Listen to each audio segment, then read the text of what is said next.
Welcome to top news. Hyderabad లో భారీ వర్షం కురిసింది. దీంతో పలు ప్రాంతాలు జలమయమయ్యాయి. కూకట్పల్లిలో ఉషాముళ్లపూడి ఎల్లమ్మ బండ రోడ్డుపై భారీగా వర్షపు నీరు నిలిచింది. హైటెక్ సిటీ నుంచి కూకట్పల్లి వెళ్లే మార్గంలో ఫ్లైఓవర్ పై ట్రాఫిక్ జామ్ ఏర్పడింది. దీంతో వాహనదారులు తీవ్రంగా ఇబ్బందులు పడ్డారు.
ఏపీ ముఖ్యమంత్రి వైసీపీ అధినేత వైఎస్ జగన్మోహన్ రెడ్డి తూర్పుగోదావరి జిల్లా రాజానగరం నియోజకవర్గంలోని కోరుకొండ జంక్షన్ లో ఎన్నికల ప్రచార సభకు హాజరయ్యారు.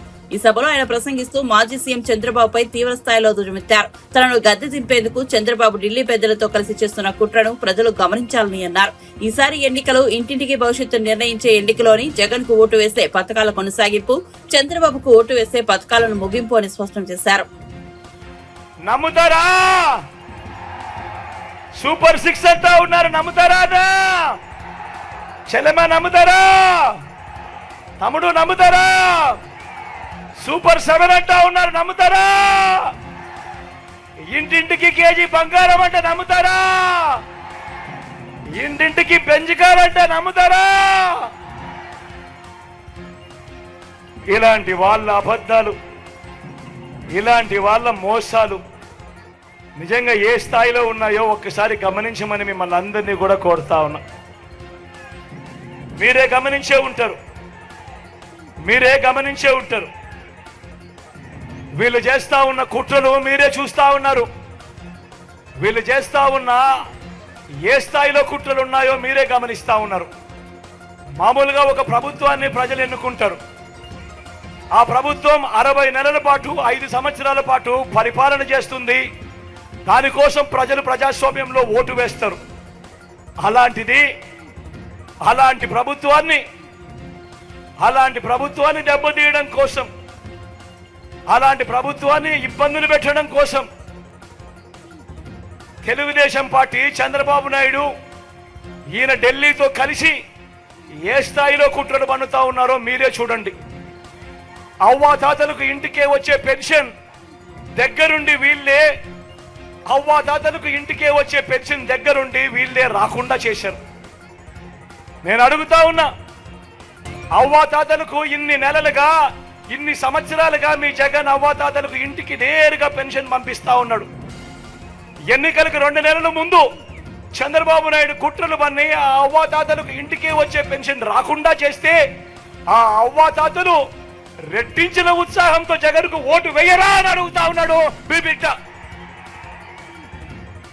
కుట్రలు పన్నుతూ, కుతంత్రాలు పన్నుతూ జగన్ ఏదైతే బటన్లు నొక్కాడో, చివరిలో జగన్ ఏదైతే బటన్లు నొక్కాడో ఆ బటన్లు నొక్కిన సొమ్ములు కూడా నా అక్క చెల్లెమ్మల కుటుంబాలకు రాకుండా ఢిల్లీ వాళ్ళతో వీళ్ళంతా కుట్రలు చేస్తూ అడ్డుకునే కార్యక్రమం చేస్తా ఉంటే సాక్షాత్తు మీ జగన్ ఒక ముఖ్యమంత్రిగా ఏకంగా కోర్టుకు వెళ్ళి జరుగుతా ఉన్న అన్యాయాన్ని ప్రశ్నిస్తూ కోర్టులో కేసులు వేసే పరిస్థితి లేకి ప్రజాస్వామ్యం దిగజారిపోయింది అంటే వీళ్ళని ఏమనాలి అని చెప్పి అడుగుతా ఉన్నాను. ఈ సందర్భంగా ఈ రోజు మీ జగన్ బటన్లు నొక్కినేటివన్నీ కూడా ఈ రోజు ఎన్నికలు వస్తున్నాయని కొత్తగా నొక్కినేటివి కాదు.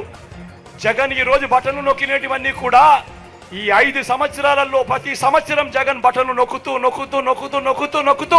ఉన్న స్కీములకే బటన్లు నొక్కాడు జగన్. కొత్తగా వచ్చినటివి కాదు. వీటికి అసెంబ్లీలో బడ్జెట్ ద్వారా ఆమోదం కూడా తెలిపినటివి. మరి అటువంటివి 60 నెలల కదా దేవుడెరుగు 57 నెలలు కాకమునిపే జగన్ను కట్టడి చేయడం కోసం ఢిల్లీతో కుట్రలు పన్ని ఆ బటన్లు నొక్కిన సొమ్మును నా అక్క చెల్లెమ్మల కుటుంబాలకు రాకుండా అడ్డు తగిలే దౌర్భాగ్యపు పరిస్థితిలోకి వీళ్ళంతా దిగజారిపోయారు అని అంటే ఆలోచన చేయమని అడుగుతా ఉన్నా. నేను ప్రతి అక్క చెల్లెమ్మకు చెప్తా ఉన్నాను, వారి కుటుంబ సభ్యులకందరికీ కూడా చెప్తా ఉన్నది ఒకటే, ఇన్ని సంవత్సరాలు ఇన్ని నెలలు ఏ పథకం ఎప్పుడు ఇస్తుందో, ఏ పథకం ఎప్పుడు వస్తుందో మొట్టమొదటిసారిగా రాష్ట్ర చరిత్రలో ఎప్పుడు జరగని విధంగా జగన్ ఏకంగా ఒక క్యాలెండర్ ఇచ్చి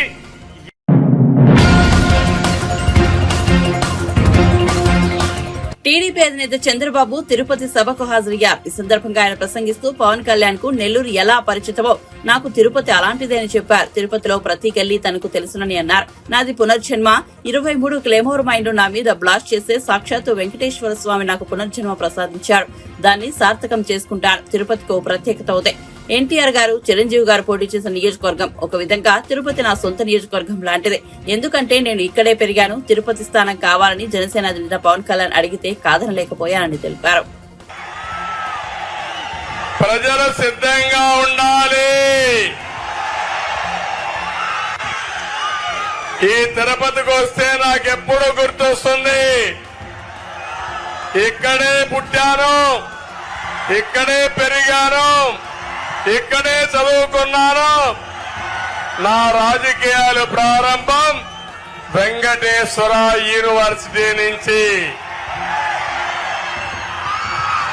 మీ అందరి ఆశీస్సులతో రాష్ట్రంలో దేశంలో ఒక గుర్తింపు తెచ్చుకునే నాయకుడిగా ఎదిగాను. ఇప్పుడే పవన్ కళ్యాణ్ గారు చెప్పారు, పవన్ కళ్యాణ్ గారు నెల్లూరులో ఎక్కువ రోజులు ఉన్నారు. నిన్న పోయినప్పుడు పాత రోజులు ఒకసారి గుర్తు చేసుకున్నాడు. నేను అదే వారికి చెప్పాను, మీకు నెల్లూరు ఏ విధంగా పరిచయమో తిరుపతి గల్లీ గల్లీ నాకు పరిచయం. ఈ రోడ్లన్నీ తిరిగిన రోడ్లే. తమిళలో మీరు ఒక్కసారి నాది పునర్జన్మ 23 క్లేమోర్ మైన్స్ నా మీద బ్లాస్ట్ చేస్తే సాక్షాత్ వెంకటేశ్వర స్వామి నాకు పునర్జన్మనిచ్చాడు. అది మీ అందరి ఆశీస్సులతో సార్థకం చేసుకుంటానని మరొక్కసారి అందరికి విజ్ఞప్తి చేస్తున్నా. తిరుపతికి ఒక ప్రత్యేకత ఉంది. ఎన్టీ రామారావు గారు పోటీ చేసిన నియోజకవర్గం, చిరంజీవి గారు పోటీ చేసిన నియోజకవర్గం నా సొంత నియోజకవర్గం. అంటే ఇక్కడే పెరిగాను. పవన్ కళ్యాణ్ గారు ఒక మాట అడిగారు, ఎట్టి పరిస్థితిలో తిరుపతి కావాలి అంటే నేను కాదనలేకపోయానని మీ అందరికీ విజ్ఞప్తి చేస్తున్నా. ఈరోజు పొత్తులో ధర్మంగా జనసేన అభ్యర్థి శ్రీనివాసులు గారు గుర్తు ఏంటి? గాజు గ్లాసు. సిద్ధమా తమ్ముళ్ళు? సిద్ధమా తమ్ముళ్ళు? సిద్ధమా తమ్ముళ్ళు? సిద్ధమా ఆడబిడ్డలు? గట్టిగా చెప్పండి, చెప్పండి. ఒకే విషయం చెప్తున్నాను మీకు, ఒక సామాజిక న్యాయానికి కట్టుబడినటువంటి ఈ కూటమి ఇక్కడ చూస్తే శ్రీనివాసులు గారిని పెట్టాం. అదే వైఎస్ఆర్ కాంగ్రెస్ లో టీటీడీ చైర్మన్ ఒకప్పుడు సుబ్బారెడ్డి, ఇప్పుడు కరుణాకర్ రెడ్డి, ఈవోను చూసిన ధర్మారెడ్డి, అధికార యంత్రాంగాన్ని కూడా ఇక్కడ మున్సిపల్ మేయరు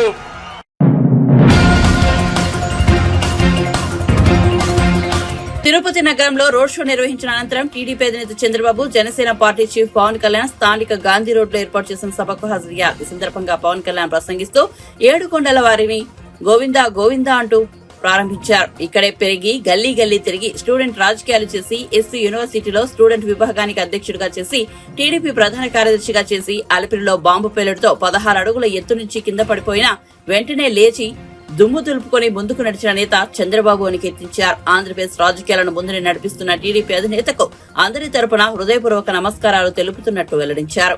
తెలుగుదేశం నాయకులకి, తెలుగుదేశం తిరుపతి పార్టీ నాయకులందరికీ, జిల్లా నాయకులందరికీ పేరు పేరున హృదయపూర్వక నమస్కారాలు. భారతీయ జనతా పార్టీ నాయకులకి, కార్యకర్తలకి, ప్రతి ఒక్కరికి హృదయపూర్వక నమస్కారాలు.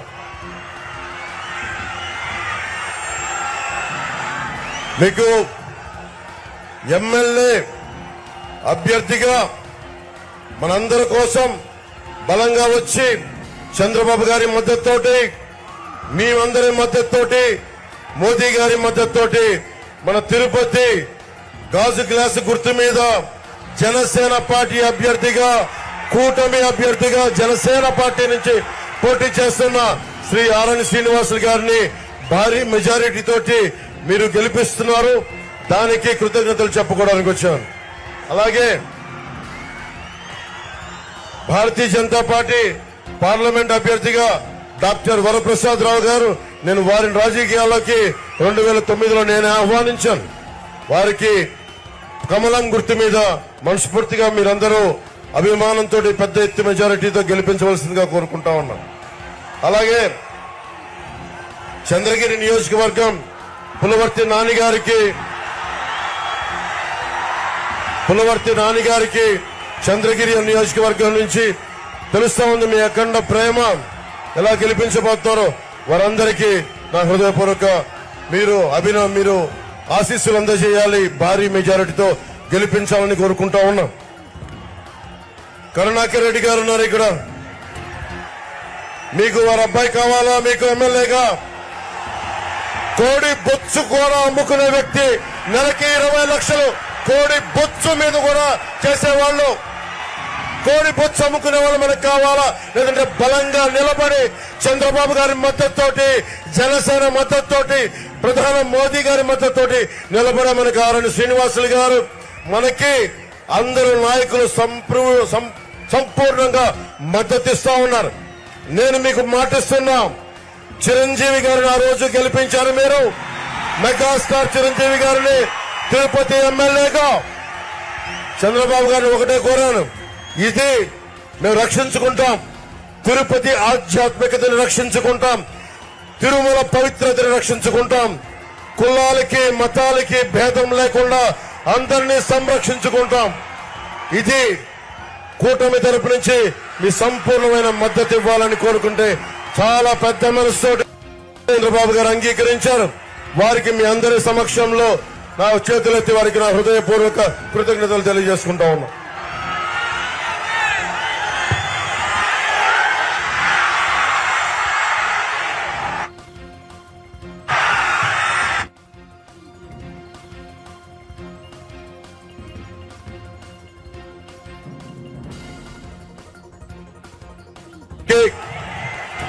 మన ప్రభుత్వం రాగానే మనకి ఇదివరకులాగా మనకి రుయా హాస్పిటల్ స్విమ్స్ లో గానీ 11 మంది చనిపోయారు.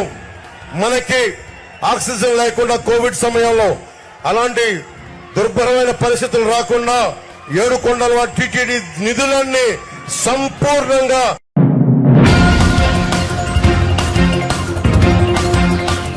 రేవంత్ రెడ్డి ప్రభుత్వం ఏ హామీని నెరవేర్చలేదని, అసమర్థులు, చేతకాని వారు, తెలివి తక్కువ వారు రాజ్యంలో ఉంటే ఇదే జరుగుతుందని బీఆర్ఎస్ అధినేత కేసీఆర్ విమర్శించారు.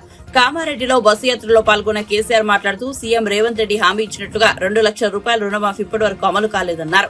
అయితే దేవుడి మీద బొట్లు, కేసీఆర్ మీద తిట్లు అన్నట్లుగా ముఖ్యమంత్రి తీరు ఉందని మండిపడ్డారు. మహిళలకు 2,500 రూపాయల గ్యారంటీని అమలు చేస్తున్నారా అని నిలదీశారు. 6 గ్యారంటీల్లో ఒకటి పూర్తిగా అమలు చేయడం లేదన్నారు. కనీసం పాత రైతు బంధు కూడా ఇవ్వడం లేదన్నారు. కాంగ్రెస్ నేతలు కూడా అరచేతిలో వైకుంఠం చూపించారని మండిపడ్డారు. యాదగిరి కాడ ఒట్టు, బాసర కాడ ఒట్టు, ఏ ఊరు కదా ఆ ఊరు కాడ ఒట్టు. చేసే సిపాయి ఎవడన్నా ఒట్లు పెట్టుకుంటాడా? అంటే ఒట్లు పెట్టుకున్నాడు కేసీఆర్ను తిట్టుడు రెండు తప్ప ఇంకో ముచ్చట లేదు. అయితేనేమో దేవుళ్ళ మీద ఒట్లు, లేకపోతే కేసీఆర్ మీద తిట్లు, ఇంతే కదా. 5 నెలల బట్టి ఇదే దుకాణం. ఇక మహిళలకు, ఆడబిడ్డలకు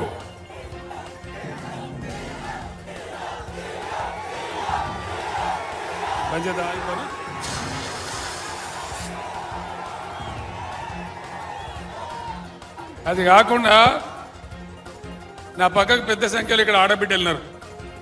అమ్మా, మీ అందరికీ మనిషికి 2500 ఇస్తాను నెలకు. వచ్చినాయా?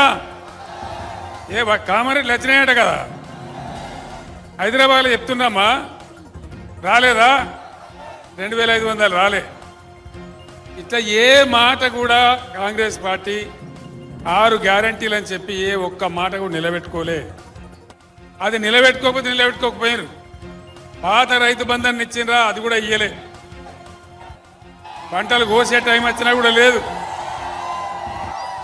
అంటే ఏం జరుగుతుంది రాష్ట్రంలో?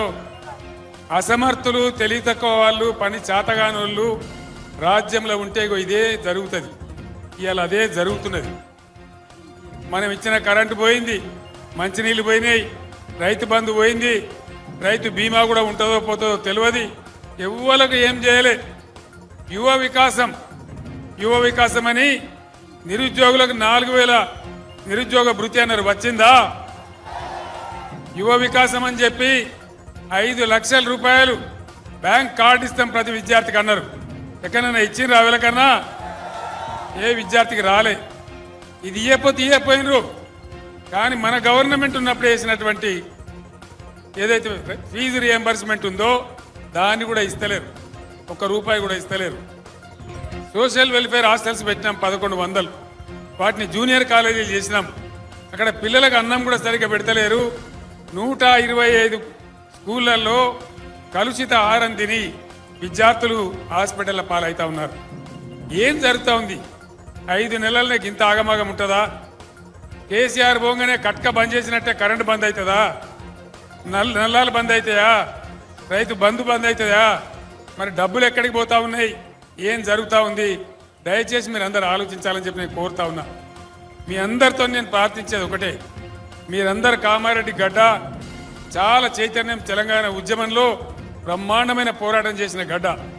ఇదే కరీంనగర్ పట్టణంలో, ఇదే కామారెడ్డి పట్టణంలో పోలీసు కిష్టయ్య పిస్తోల్తో కాల్చుకొని అమరుడైన సంగతి కూడా మనందరికీ తెలుసు. ఆనాడు చాలా కష్టపడి మనందరం పోరాటం చేసి అనేక సంవత్సరాలు పోరాడి ప్రాణాల మీదకి తెచ్చుకొని చాలామంది యువకులు చచ్చిపోయి తెలంగాణ రాష్ట్రాన్ని తెచ్చుకున్నాం. దీన్ని ఒక పొదరిల్లు లాగా బాగా చేసుకున్నాం. వ్యవసాయం బాగా చేసుకున్నాం. పేద ముసలి వాళ్లకు 2000 రూపాయల పెన్షన్ ఇచ్చినాం.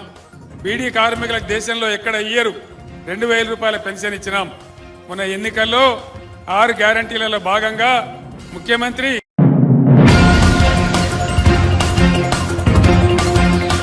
అధికారంలోకి వచ్చిన 3 నెలలకే తమ ప్రభుత్వం పడిపోతుందని కేసీఆర్ అంటున్నారని, కానీ సీఎం పదవి నుంచి దిగిపోవడానికి తాను అల్లాటప్పగా రాలేదని ముఖ్యమంత్రి రేవంత్ రెడ్డి అన్నారు.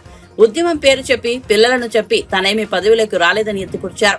మంగళవారం నాడు హన్మకొండలో రేవంత్ రెడ్డి ఎన్నికల ప్రచారం నిర్వహించారు. ఈ సందర్భంగా మాట్లాడుతూ 10 ఏళ్లు విధ్వంసం సృష్టించిన కేసీఆర్ మళ్లీ వచ్చి ఓట్లు అడుగుతున్నారని మండిపడ్డారు. అసెంబ్లీ ఎన్నికల్లో ఓటమి తర్వాత కేసీఆర్ లో మార్పు వస్తుందని భావించామని, రైతులకు క్షమాపణ చెప్పిన తర్వాత ఓట్లు అడుగుతారని భావించామని, కానీ అదేది జరగలేదన్నారు. పైగా 3 నెలలకే తమ ప్రభుత్వం పడిపోతుందని వ్యాఖ్యలు చేశారని ఆగ్రహం వ్యక్తం చేశారు. కుర్చీలోకి 10 ఏళ్లు కష్టపడి కొట్లాడి లక్షలాది మంది కాంగ్రెస్ పార్టీ కార్యకర్తలు, లక్షలాది మంది మా కాంగ్రెస్ పార్టీ కార్యకర్తలు తమ రక్తాన్ని చెమటగా మార్చి ఆ చెమట దార పోసి భుజాలు కాయలు కాసేలా 3 రంగుల జెండాను మోసి డిసెంబర్ సెమీఫైనల్స్ లో నిన్ను బొందబెట్టి ఈ అధికారాన్ని తెచ్చిరు. దిగమంటే దిగనికే, ఈడెవడు అల్లాటప్పగాడు లేడు కేసీఆర్. నువ్వు అనుకుంటున్నావేమో ఏదో పిల్లగాడే కదా చూద్దామని. చూడోసారి వరంగల్ మిర్చి తెలుసు కదా ఎట్లుంటుందో, అప్పుడు కానీ అర్థం కాదు. ఓసారి చూస్తే తెలుస్తుంది నీకేందో కథ. ఆయన బస్సు యాత్ర మొత్తం చూసిన, మామనగర్ పోయిండు, నాగర్ కర్నూలు పోయిండు, మిర్యాలగూడ పోయిండు, భువనగిరి పోయిండు, ఇంకా సూర్యాపేట పోయిండు. ఆయన వ్యవహారం చూస్తే వెనకడికి ఎవడో తిక్కలోడు తిరునాళ్ళకు పోతానంట, వానికి ఎక్కనిక్క దిగనిక్కనే సరిపోయిందంట, చూసింది ఏంది లేదంట. చంద్రశేఖరరావు కూడా ఇవాళ ఎవరిని మభ్య పెట్టడానికి బస్సు వేసుకొని బయలుదేరినవయా? 10 ఏళ్ళు నువ్వే కదా ఉన్నది. నీ దుర్మార్గానికే కదా తెలంగాణ బలైపోయింది. నీ అన్యాయంతోనే కదా 2 లక్షల ఖాళీలు ప్రభుత్వంలో పడావు పడ్డాయి. నేను వచ్చిన ఎంబడే 3 నెలల 30,000 ఉద్యోగాలు ఇచ్చిన. ఎవడన్నా తలమాచినోడు యాడిచ్చినాం అంటాడేమో అని ఎల్బీ స్టేడియంకు 30,000 మంది నిరుద్యోగులనే కాదు వాళ్ళ తల్లిదండ్రులను పిలిచి వాళ్ళ కళ్ళల్లో ఆనందం చూసి వాళ్ళకు నియామక పత్రాలు నేనే స్వయంగా చేతికిచ్చిన. నేను వచ్చిన 48 గంటల్లోనే మా ఆడబిడ్డల కళ్ళల్లో ఆనందం చూడాలని ఆర్టీసీ బస్సులో ఉచిత ప్రయాణం కల్పిస్తే ఇవాళకి దాదాపుగా 40 కోట్ల మంది ఆడబిడ్డలు ఆర్టీసీ బస్సులో ఉచితంగా ప్రయాణాన్ని పొందిండ్రు. అదేవిధంగా 40 లక్షల కుటుంబాలకు 500 రూపాయలకే ఇవాళ సిలిండర్ వాళ్ళ ఇంటికి చేరుస్తున్నాం. దాదాపుగా 50 లక్షల కుటుంబాలకు, పేదవాళ్లకు, తెల్ల రేషన్ కార్డు ఉన్నోళ్లకు 200 యూనిట్లు ఇవాళ ఉచితంగా కరెంట్ ఇస్తున్నాం. 4.5 లక్షల ఇందిరమ్మ ఇండ్లు 22,500 కోట్లతోటి ప్రతి నియోజకవర్గానికి 3,500 మంది పేదలకు 5 లక్షల రూపాయల చొప్పున ఉచితంగా ఇవ్వాలి అని ఇవాళ మా ప్రభుత్వం మంజూరు చేసింది. రాజీవ్ ఆరోగ్యశ్రీతోని 10 లక్షల రూపాయలు ఉచిత వైద్యానికి అందిస్తున్నాం. అత్యంత ముఖ్యమైన బీసీ జనాభా, రాష్ట్రంలో ఉన్న బీసీల జనాభాను మొత్తం లెక్క కట్టి కులాల వారిగా లెక్క తీసి వాళ్ళ దామాష ప్రకారం రిజర్వేషన్లు పెంచాలి, వాళ్లకు నిధులు ఇవ్వాలని నిర్ణయం చేసినాం. 100 రోజుల్లో ఇన్ని పనులు చేసిన నన్ను దిగిపోమంటున్నావు. మరి 10 ఏళ్ళు ఢిల్లీలో గద్దె మీద ఉన్న మోడీ గురించి మాట్లాడినవా ఎప్పుడన్నా? నువ్వు అడగకపోవడం వల్లే కదా, నువ్వు అమ్ముడు పోవడం వల్లనే కదా, నువ్వు మోడీ కాళ్ళ దగ్గర తెలంగాణ తాకట్టు పెట్టినందుకే కదా వరంగల్కు రైల్వే కోచ్ ఫ్యాక్టరీ రాలే, ఖమ్మంకు ఉక్కు కర్మాగారం రాలే, ఐటీఐఆర్ కారిడార్ రాలే. 10 ఏళ్ళున్న మోడేమో 400 సీట్లు గెలవాలనంట.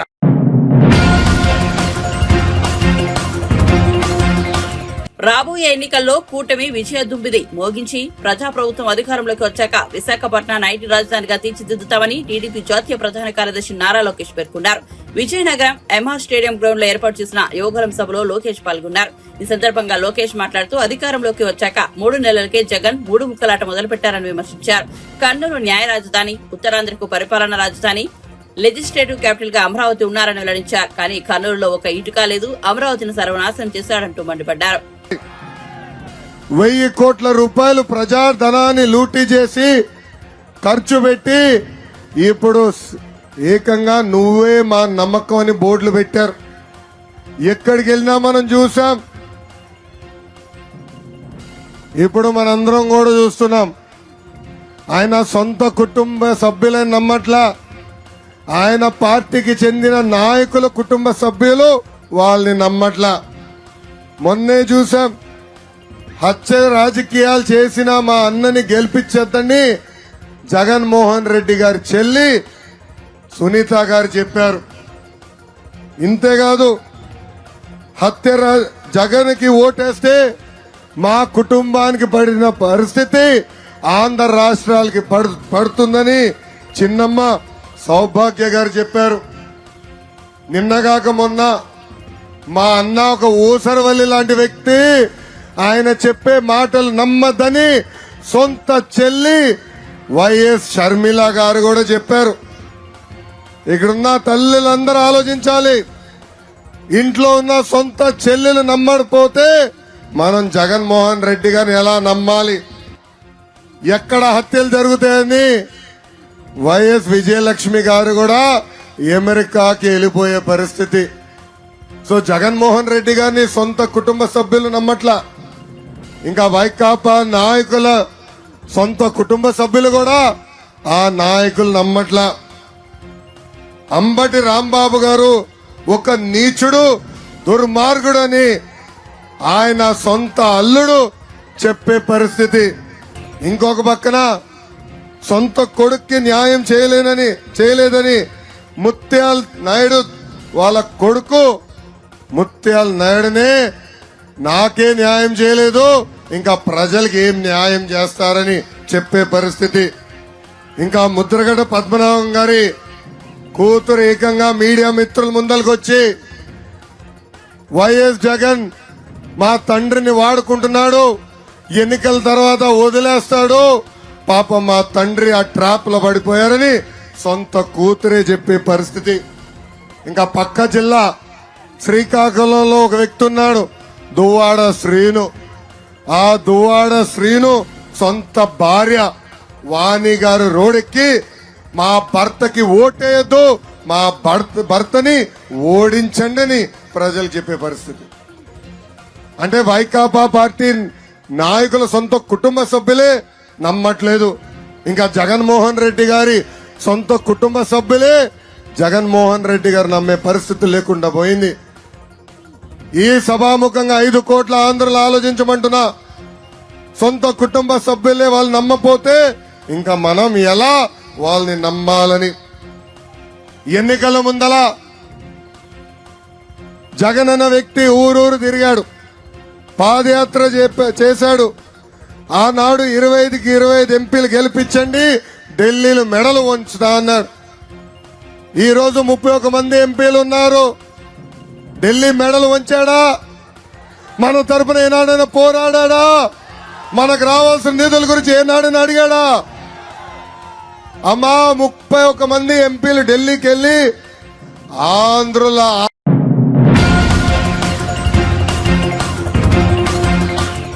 4 ఏళ్లుగా తన పిల్లల్ని తనకు దూరం చేశారని మామ అంబటి రాంబాబుపై అల్లుడు గౌతమ్ ఆగ్రహం వ్యక్తం చేశారు. మంత్రి అంబటి వ్యాఖ్యలపై ఆయన స్పందిస్తూ ఓ వీడియో విడుదల చేశారు. తన తండ్రి చివరి గడియల్లో మనవడిని మనవరాలని చూడాలని వేడుకున్న జాలి చూపని వ్యక్తి అంబటి రాంబాబు అని పేర్కొన్నారు.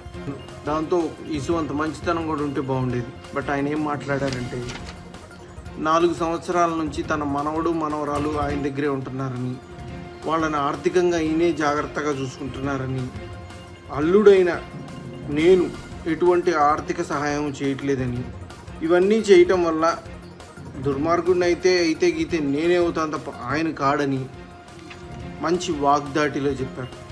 ఏదైనా దాన్ని ఒప్పుకోవాలి, ఆ స్కిల్ని ఒప్పుకోవాలి. ప్లస్ నా వెనకాల మోడీ గారు, పవన్ కళ్యాణ్ గారు, చంద్రబాబు నాయుడు గారు ఉండి చేయిస్తున్నారని చెప్పారు. ఇప్పుడు ఇది నేను మీకు 2023 మార్చ్ 3 పంపించిన వీడియో.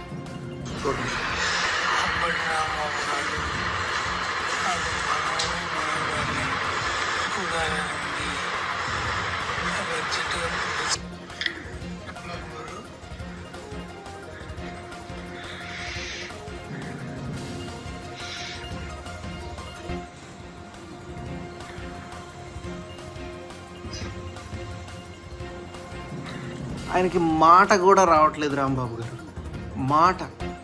ఈ స్టేజ్లో కూడా మనవణ్ణి మనవరాల్ని చూడాలనుంది ఐసీయూలో. ఇవన్నీ నేను మీకు ఎన్ని వీడియోస్, ఎన్ని మెసేజెస్ పెట్టాను.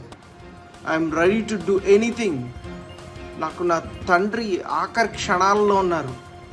మార్చ్ 22 నా తండ్రి మరణించినప్పుడు తన మనవణ్ణి మనవరాల్ని చూసుకోలేదని ఒక తాత తన గుండెల మీద ఎత్తుకొని పెంచిన మనవణ్ణి మనవరాల్ని చూసుకోలేదని ఎంత కృంగిపోయి ఉంటారో నీ ఊహకి తెలుసా?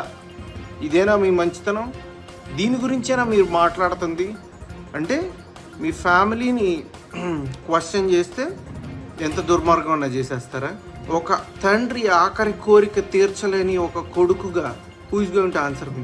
నిన్ను నమ్మి 4 సంవత్సరాల నుంచి మిమ్మల్ని నమ్మి మీరేదో న్యాయం చేస్తారని విసుగెత్తి నేను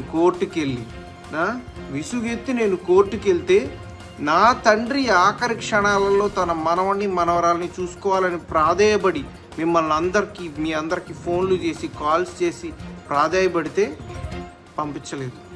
దీన్నేనా మంచితనం అనేది? ఇప్పటికైనా చెప్తున్నా, మీరు నా కొడుకుని నా కూతుర్ని పోషించనే అక్కర్లేదు.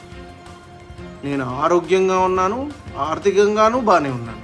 నా కొడుకుని నా కూతుర్ని రేపు మీడియా సాక్షిగా నేను వచ్చి తీసుకెళ్తాను. ఓకే చెప్పండి ఓకే.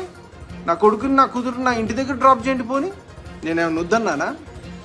మీరు రూపాయి పెట్టనక్కర్లా, వాళ్ళని బంగారంలో గుండెల మీద ఎత్తుకొని పెంచుతా.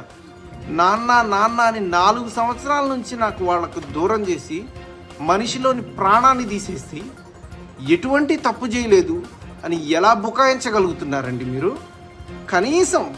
కనీసం కొంచెం అన్న ఇసువంతన్న ఆత్మసాక్షి ఉందా మీకు? మీరే ఆలోచించుకోండి. ఇంతకుమించి నేను మాట్లాడను, ఇంతకుమించి నేను అడగను, చెప్పను. మీరే ఆలోచించుకోండి. ఇది ప్రజలే ఆలోచించుకుంటారు.